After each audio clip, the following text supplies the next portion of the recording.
السلام علیکم defence lovers friends, defence updates میں فلسطین کی صورتحال پر بات کریں گے۔ اس کے علاوہ ترک آرمڈ فورسز کو ملکی ساختہ ایئر ڈیفینس ریڈار کی ڈیلیوریز کی خبر بھی اس ویڈیو میں شامل ہوگی۔ امریکی آئل ٹرمینلز کی ہیکنگ پر Russian involvement, Chinese think tanks کی جانب سے نارویجین سویلین شپ پر جاسوسی کے الزام کی خبر بھی اس ویڈیو میں شامل ہوگی۔ So let's start.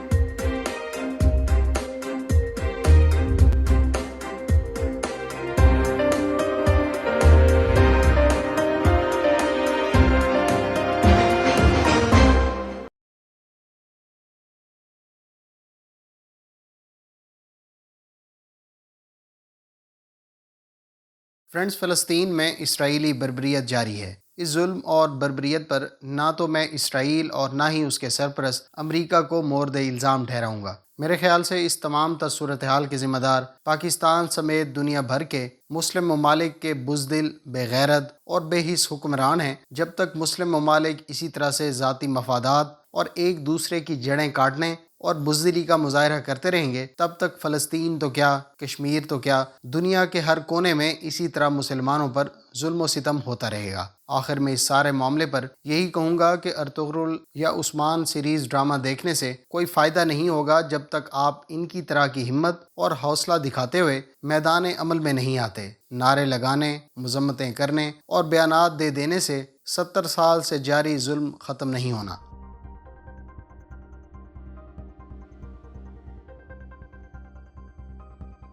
Chinese think tank کے مطابق تائیوان کے قریب موجود ناروے کی سویلین شپ ممکنہ طور پر یو ایس نیوی کی جانب سے اس علاقے کی جاسوسی کے لیے استعمال کی جاتی رہی ہے۔ چائنیز اینالسٹ نے ساؤتھ چائنا سی میں بھی اس شپ کو جاسوسی کے لیے استعمال کیے جانے کی بات کی ہے۔ ماہرین کے مطابق سویلین شپس کو ریکانیسنس اور جاسوسی کے لیے استعمال کرنا امریکی نیوی کے لیے کوئی نئی بات نہیں ہے۔ اس شپس کو ہیلکس انرجی، امریکن آئل اور گیس کمپنی اون کرتی ہے اور اس کمپنی کے یو ایس ملٹری کے ساتھ بھی گہرے روابط ہیں۔ اس شپ کو مارچ میں تائیوان کے جزیروں کے علاوہ جاپان کے ناگاساکی اور یوکوسوکا آئی لینڈز کے پاس بھی دیکھا گیا تھا۔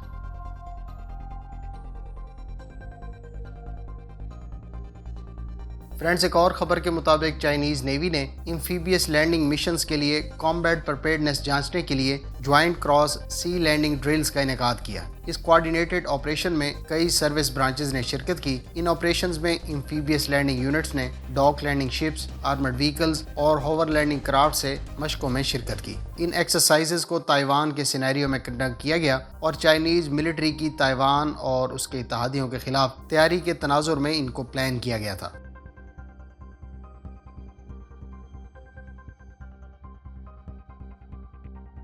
ترک کمپنی ایسلسان نے 11 کلکان 2 ایئر ڈیفنس ریڈارز اپنی آرمڈ فورسز کو ڈیلیور کر دیے ہیں۔ 2016 میں ترک آرمڈ فورسز نے 19 ریڈارز کا کانٹریکٹ ایسلسان کو ایوارڈ کیا تھا، جس میں سے 11 ڈیلیور کر دیے گئے ہیں۔ کلکان 2 ایک 3 ڈائمینشن ریڈار ہے جو لو اور medium range air defence system کے لیے استعمال ہوتا ہے۔ کلکان 2 ایک 3D search and track radar ہونے کے ساتھ ساتھ اس کی رینج کے بارے میں 100 کلومیٹر کی اطلاعات ہیں۔ یہ ملٹیپل ایریل ٹارگٹس کو سملٹینیسلی ٹریک کر سکتا ہے۔ Identification of friend and foe, auto tracking classification, jammer direction finding, electronic counter measure یعنی ECCM اس کے چند قابل ذکر فیچرز میں سے ایک ہے۔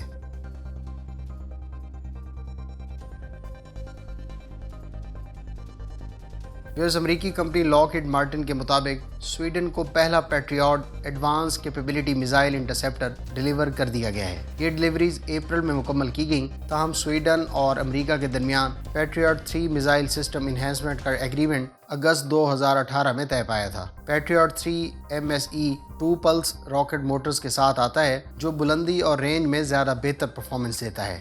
یہ hit to kill technology PAC-3 CRI missile Patriot دفاعی نظام کو بھی فراہم کرتا ہے۔ یہی hit to kill technology PAC-3 CRI missile Patriot دفاعی نظام میں بھی موجود ہے۔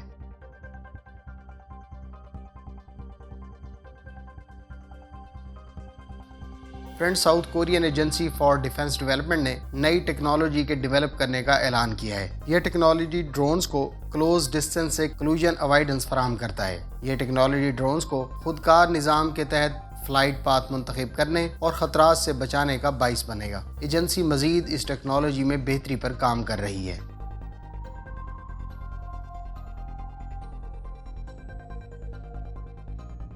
روس نے گلوبل انفارمیشن سیکیورٹی سے متعلق پروفیشنل ڈائلاگ کا کہا ہے۔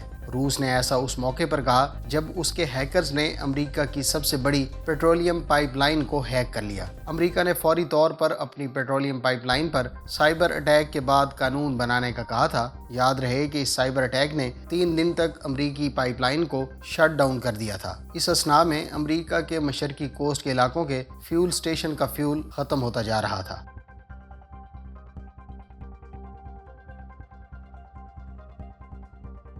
یو ایس آرمی نے کونگس برگ کو تقریباً $500 ملین کا کانٹریکٹ ایوارڈ کیا ہے۔ اس کانٹریکٹ کے تحت کمپنی کروز یعنی common remotely operated weapon station فراہم کرے گی۔ یاد رہے کہ کروز series of remote weapon stations ہیں جو یو ایس ملٹری کئی آرمر وہیکلز اور شپس پر استعمال کرتی ہے۔ اس وقت یو ایس ملٹری دونوں M101 اور M153 کروز سسٹم استعمال کر رہی ہے۔ حالیہ سسٹمز کے کیمراز کی رینج 1500 میٹر ہے اور یہ 1000 سے لے کر 1600 راؤنڈز کیری کر سکتے ہیں۔ اس سسٹم کی ٹارگٹ ایکوزیشن ایکوریسی 95% بتائی گئی ہے۔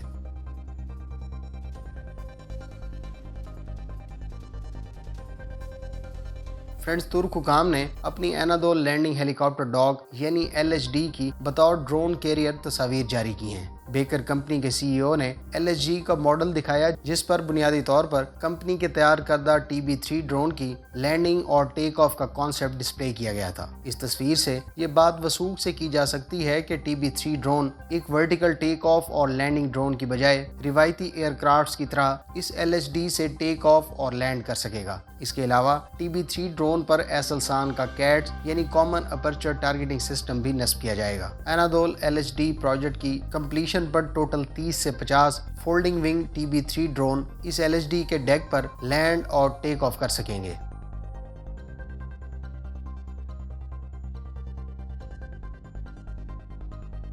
امریکی ایئر فورس کے مغربی ٹوکیو میں موجود یاکوٹا ایئر بیس پر V-22 آسپرے ایئر کرافٹس کو اکثر فلائی کرنا پڑتا ہے، لیکن اس کے ریمپ میں موجود گن کا رخ شہریوں کی طرف ہوتا ہے۔ اس سے ٹوکیو اور اس کے آس پاس کے شہری خوف زدہ ہیں اور انہوں نے اس کا اظہار متعلقہ اتھارٹی سے بھی کیا ہے۔ یہ ٹلٹ روٹر ایئر کرافٹ کافی عرصے سے یہاں تعینات ہے اور اس کی اکثر long range high speed missions کے لیے یہاں سے فلائٹس ہوتی رہتی ہیں۔ کیونکہ اس کو کئی مرتبہ یہاں سے فلائی کرنا پڑتا ہے، لہٰذا اس کو لے کر شہریوں کو اکثر پریشانی کا سامنا کرنا پڑ جاتا ہے۔ فرینڈز، یہ تھیں آج کی ڈیفنس اپڈیٹس۔ امید ہے ان سے آپ کی انفارمیشن میں اضافہ ہوگا۔ ملتے ہیں نیکسٹ ویڈیو کے ساتھ۔ اپنی دعاؤں میں یاد رکھیے گا۔ اللہ حافظ۔ پاکستان زندہ باد۔